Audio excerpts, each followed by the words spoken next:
Hello friend, welcome to my channel Shilpa blog. তো আজকে আমি আপনাদেরকে দেখাবো সুজির হালুয়া কীভাবে করে বানানো যায়। তো দেখুন, আমি জলের মধ্যে একটু চিনি নিয়ে জলটা ফুটিয়ে নেব। ফুটিয়ে আমি নামিয়ে নিচ্ছি। এবার কড়াইতে দিয়ে দেবো 1 চামচ ঘি। ঘিটা যতক্ষণ মেল্ট হয়ে যাবে তারপরে দিয়ে দেবো সুজি। আমি বাইছে রাখছি, সুজিতে অনেক পোকা টোকা থাকে, সেই জন্য এই যে একটু আমি এই বাদামটাই ছিল, সেই জন্য এটা দিয়ে একটু ফ্রাই করে নিচ্ছি। এটা দিয়ে আমি বানাবো, বাচ্চাটাও খাইতে পারবে, আমার ছেলে আর বাকি বাড়িতে সবাই খাইতে পারবে। তো খুব সুন্দর একটা সেন্ট বেরিয়েছে এটা ভাজার।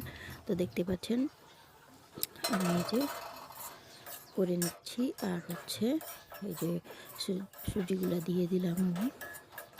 আপনারা চাইলে পুরো ব্রাউন করে সুজিটা ভেজে নিতে পারবেন, কিন্তু আমার হালকা ব্রাউনই ঠিক লাগে, মানে একটু হোয়াইট হোয়াইট থাকবে, সাথে উপরে বাদাম ছিটানো থাকে, এটাই ভালো লাগে। বেশি লাল করে নিলে আমার অতটা ভালো লাগে না খাইতে, সেই জন্য আমি হালকা ব্রাউন করে নিয়ে এই যে 2টা এলাচির টুকরা ছিল সেটাও আমি ছিঁড়ে দিয়ে দিলাম জলের মধ্যেই।